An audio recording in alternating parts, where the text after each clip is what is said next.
This is the Global News Podcast from the BBC World Service.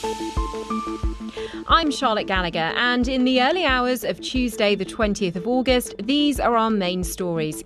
Police in New York City sack an officer 5 years after he held an unarmed black man in a chokehold, resulting in his death.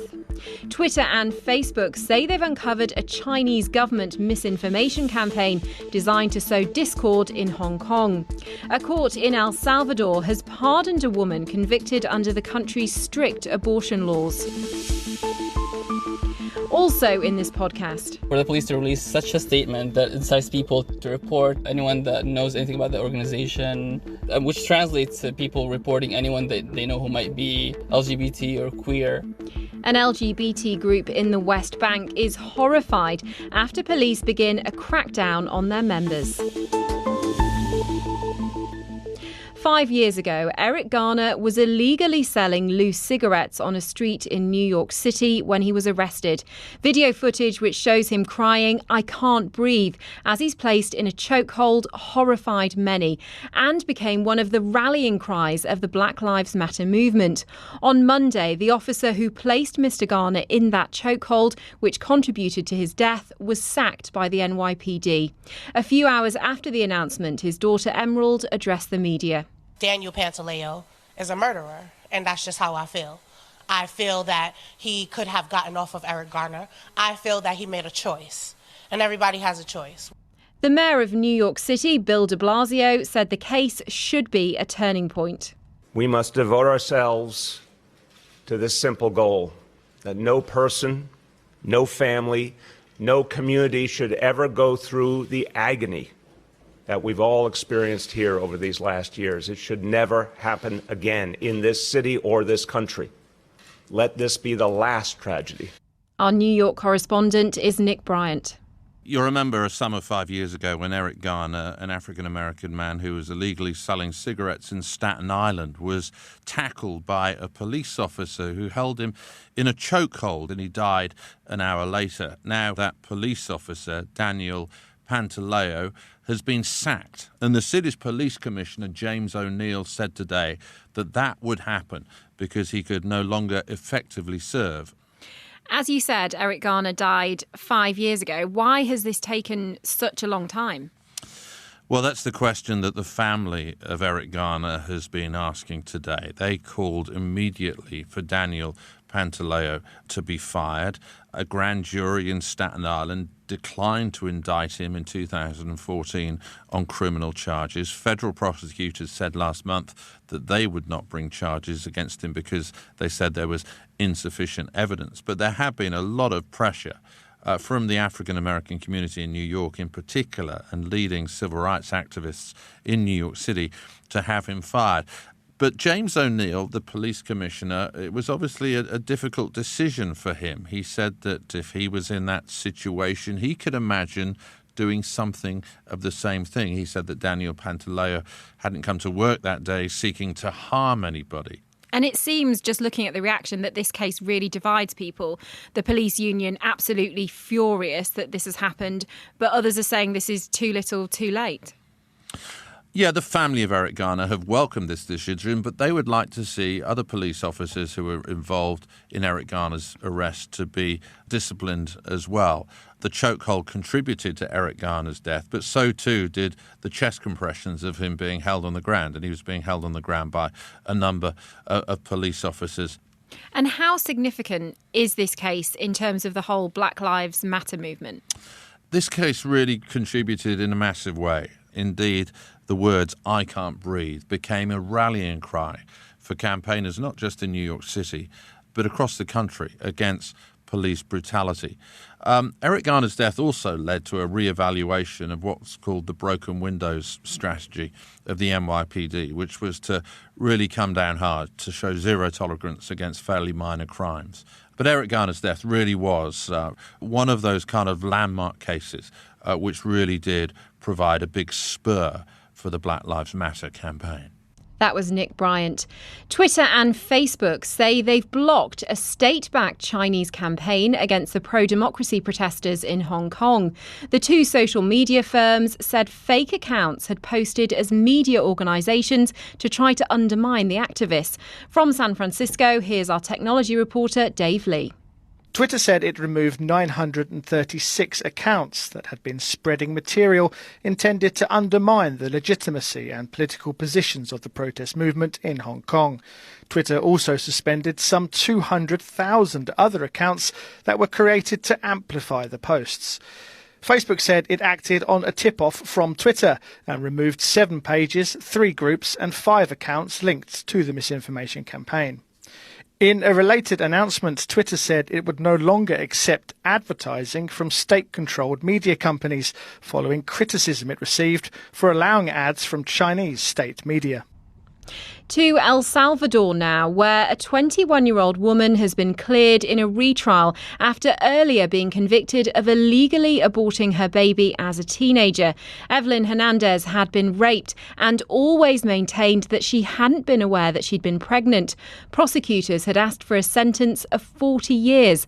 Our Central America correspondent Will Grant reports. The judge in Evelyn Hernandez's retrial was faced with 2 options: pardon her or return her to prison for decades. In the end, despite the efforts by the state prosecutor's office to have her sent back to jail, Miss Hernandez has been cleared of the aggravated homicide charges against her. The judge agreed with her argument that she'd been unjustly sentenced for murder for having a stillbirth. Her supporters have long said that Evelyn was, in fact, the victim in this case, having become pregnant as a teenager through rape. Given the shocking nature of the original sentence, 30 years in prison for homicide, the case was widely criticised by women's rights groups in Central America and in the international media. Ms. Hernandez had consistently said she had no idea she was pregnant. Evelyn Hernandez is now free. However, numerous similar cases still exist in El Salvador of women in prison on murder charges for alleged abortions. The country's president, Nayib Bukele, is socially conservative, but said to be broadly in favour of relaxing the total ban on abortion, at least in cases where the mother's life is at risk. That was Will Grant. The tension between Iran and the United States is continuing after the release of an Iranian oil tanker by Gibraltar. The British territory rejected a request made by Washington to seize the tanker. Tehran has warned that any attempt by America to detain the tanker will have very serious consequences. Our security correspondent Frank Gardner reports. On the high seas at last and proceeding eastwards at a sedate 7 knots, the tanker at the centre of a diplomatic row is making its way across the Mediterranean, heading for the Greek port of Kalamata.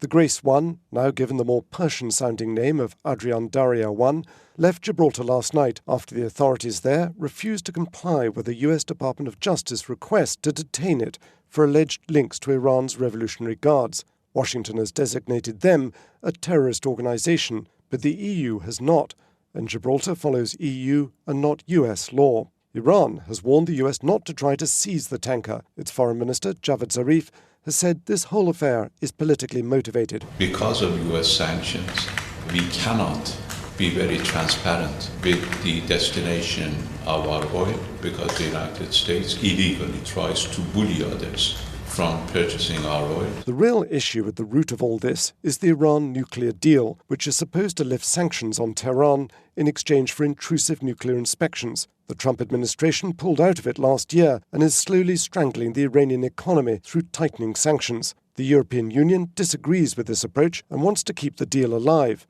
Britain, which has one of its own flagged tankers currently impounded by Iran, would like to see a de-escalation. But if the US does try to intercept the Iranian tanker, the country has warned it to expect heavy consequences.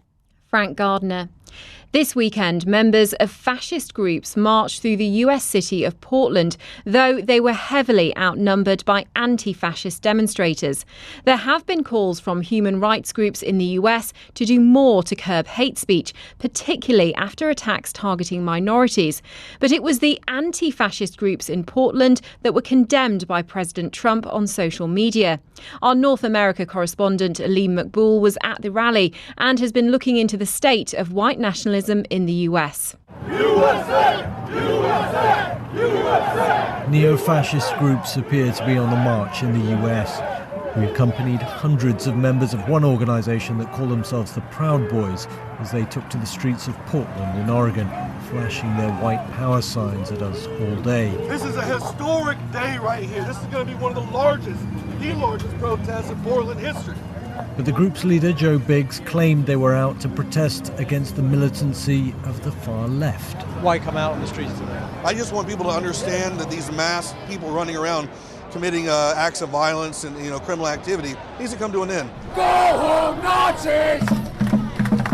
Go home, Nazis! And there are often masked anti-fascist activists and many other Americans out to confront white supremacists when they march. There were a few scuffles aside, police made sure the day in Portland remained mainly peaceful. But it is unquestionably those linked with far-right ideologies who've been responsible for the most deadly violence of late. The most recent being the murders of 22 people in El Paso, a majority Latino city, killed by a white gunman who told officers he wanted to shoot as many Mexicans as possible. Every people has to have a homeland, and this is ours. Another group that espouses white supremacist ideas is the League of the South. Its leader, Michael Hill, gave me his reaction to the El Paso attack. I really am surprised it doesn't happen more often, because you look at these young white guys. They're being displaced. They're told that they're part of the patriarchy. They're told that they have this white privilege, and they're looking around and they're saying, "Where's my white privilege? I can't get a job." And I know a lot of young Why men. should there be white privilege, though? Because we created this country. It should be our privilege. But the group, having its meeting in Florida, somehow claims not to be racist, just as they claim they don't condone violence. Even though a member of this group was jailed after he was caught on video brutally beating an African-American man after the now notorious supremacist rally in Charlottesville. For so many years we've been worried about brown-skinned people coming here to cause terror, when in fact we've had hundreds of thousands, maybe millions of people already within our country who are ready to act in those same terroristic ways. In the 90s, Christian Picciolini was a prominent leader and recruiter in the white power movement. He was also the lead singer in a supremacist metal band, whose lyrics were even quoted by the gunman who killed 9 people in a black church in Charleston. Christian denounced neo-Nazism and now works to de-radicalize supremacists. So why the apparent rise in white supremacy now? For so many, of the 80s and 90s, they were on the fringes. It was a large organization, it was a deadly organization, but it was not part of the mainstream by any means. And now today, where we're seeing the rhetoric that, I used to say 30 years ago, almost verbatim coming out of the president's mouth, they're tired of waiting. Now they see it as an opportunity to act. At the far-right rally in Portland, the uniform of choice for many was Trump campaign paraphernalia, Make America Great Again hats and Trump 2020 flags. He may say he opposes white supremacy. It's clear they think, more and more, they've got the president on their side. That was Aleem Maqbool. Still to come on this podcast. It's using MDMA in a therapeutic setting. So they have about 6 or 7 hours of therapy. So they're working through the traumas of their life. We hear how the illegal drug MDMA is being used to tackle alcohol addiction. Police in the Palestinian Authority have banned an LGBT rights group from organising activities in the West Bank and threatened to arrest them, saying such activities are against the values of Palestinian society. The ban was posted on Facebook by the spokesman for police, as I heard from our correspondent in Jerusalem, Yolan Nell. He talks about the actions of the LGBTQ group Al-Qaus, which basically means rainbow in Arabic, and he refers to them having held a recent event in the conservative Palestinian city in the West Bank, Nablus, and talks about them as knocking a blow to the ideals and values of Palestinian society and acting against the monotheistic religions. Now, strictly speaking, same-sex relations aren't against the law in the West Bank, but homosexuality is a big taboo here. And he's asking members of the Palestinian public with any information about the group to come forward and report them to the police. If you look on that Facebook page of the police, members of the Palestinian public, a lot of them come out with very negative comments. One comment says, "All respect to the police, shame on all of you. Arrest them and burn them all," says another, in reference to gay people. What is life like for LGBT people there? I mean, are they allowed to be open about their sexuality, or is it very much hidden because they're scared of reprisals? It is very difficult for people, particularly in the occupied West Bank. I should say that in the Gaza Strip, this can lead more directly to imprisonment. It's more overtly seen as being against the law. The Gaza Strip, of course, which is run by the Islamist group Hamas. But then there is this LGBTQ advocacy group, and they have been alarmed by what's happened. They say that they've been going for years without ever having attracted police attention of this kind. And Mohammed Abu Ramillah from Al-Qaus criticised the police for creating what he said was an atmosphere of persecution and intimidation. That was still shocking to us, for the police to release such a statement that incites people to follow or to report anyone that knows anything about the organization, which translates to people reporting anyone that they know who might be LGBT or queer in their lives as well. And we think that's very dangerous. Mohammed Abu Ramillah from the LGBT group Al-Qaus. Could an illegal drug help in the treatment of addiction to a legal drug? Researchers in Britain say that a study they've been carrying out suggests that MDMA, the recreational drug commonly known as ecstasy, can help treat alcohol addiction safely and effectively. Tim Frank spoke to one of those involved in the research, David Nutt, Professor of Neuropsychopharmacology at Imperial College London. What we've shown is that if you take people with alcohol dependence, alcoholism, and give them 2 sessions of MDMA in the same way as MDMA is used to help people with post-traumatic stress disorder, PTSD, you can get them to work through the traumas which many of them are drinking to forget.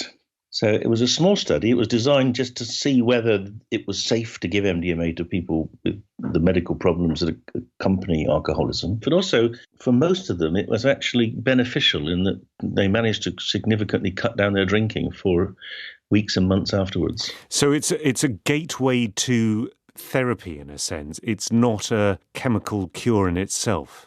Now, that's a good point. So let's be clear, we're not giving them ecstasy every day. It's not like a traditional medicine, say like an antidepressant. No, it's using MDMA in a therapeutic setting. So the actual day, the day they get the treatment, so they get 2 of these 2 weeks apart, they have about 6 or 7 hours of therapy. So they're working through the traumas of their life, trying to make sense of why they're drinking, what are they trying to forget, what are the issues which have damaged them.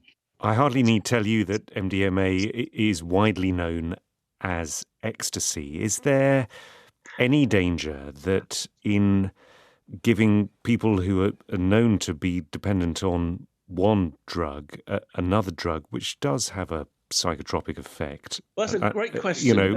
There's a danger in that. I don't think there is, and I'll tell you why. The first thing to say is that MDMA was being used widely in psychotherapy back in the 1960s and 70s, and it was called empathy.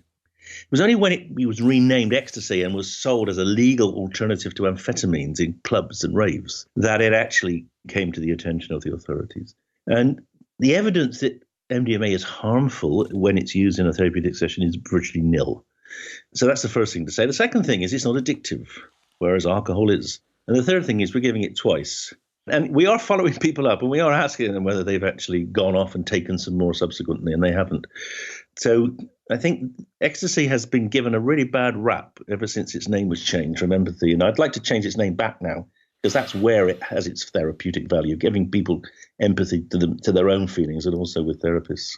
But you wouldn't presumably go so far as to say that if somebody were listening to this or has found out about your study and they are trying to deal with their alcoholism, that they should somehow self-medicate with ecstasy? I would definitely not say that for several reasons. One is you don't know what you're getting, and there's been a spate of deaths from other sort of analogues of ecstasy like PMA, which are more dangerous. Secondly, this is a very challenging experience. We have 2 therapists with the patient. It's hugely stressful. It needs to be done in a controlled setting with experts to help you, guide you. It's possible that if people were just to go and self-medicate and try to relive things, they might get worse. So no, absolutely not. Categorically, don't try this at home.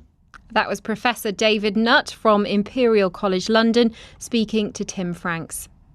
Dairy farmers around the world are at the mercy of climate change, trade wars and volatile milk prices, and all that is taking a toll. Like others, American dairy farmers are struggling to survive. Last year, nearly 3,000 dairy farms closed in the US, and that number continues to grow every day.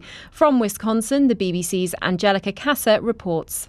My life pretty much revolved around the farm, I guess. It's always been important to me, and it's what I've always wanted to do. I guess I've always wanted to farm. Kind of the last couple of years, I kind of hoped maybe, just things would get better, but they really haven't. American dairy farmers like Noah Volker are in crisis. They say get bigger, get out, and I didn't really foresee, I don't want to get bigger just to make a go of it. So the decision I came up with was just to get out of it. The Volker family have just loaded up the last of their cows for auction. After 79 years, they're shutting down their dairy farm. And they're not alone. Nearly 700 dairy farms in Wisconsin have closed in the last year. America's dairyland in crisis. More and more Wisconsin dairy farmers are going out of business. Tonight, fear from dairy farmers struggling to make ends meet. It is definitely not an exaggeration to say that dairy farmers are in crisis right now. FarmAid's Jennifer Fahey says there isn't an agricultural sector under more strain than dairy. Over the past 5 years, dairy farmers have seen their income plummet by about 50%. We have not seen a prolonged downturn like this in a long time, and it's bleeding our country dry of dairy farmers. A few years ago, farmers were earning around $20 for every 100 pounds of milk they produced. Now, they make about 16. Milk prices have been below average for years. That's not the only reason family-owned dairy farms are closing. One of the problems we have in the dairy industry is with consolidation, where small and mid-sized farmers are being pushed out of business and the greater share of production is being taken on by larger and larger farms. Big corporations and grocery chains are making moves to create their own supply of food. Last year, we saw Walmart announce that they would be cutting the contract with their processor and opening their own processing facility. The decision allows Walmart to control every aspect of milk production. It's great for Walmart and other corporations doing the same, but it also means many of the farmers and dairy processors that once sold to the grocery giant no longer have contracts. We've been ingrained to believe that milk should be cheap, which makes it really difficult to motivate people to say, hey, farmers aren't earning a fair price, let's fight for this.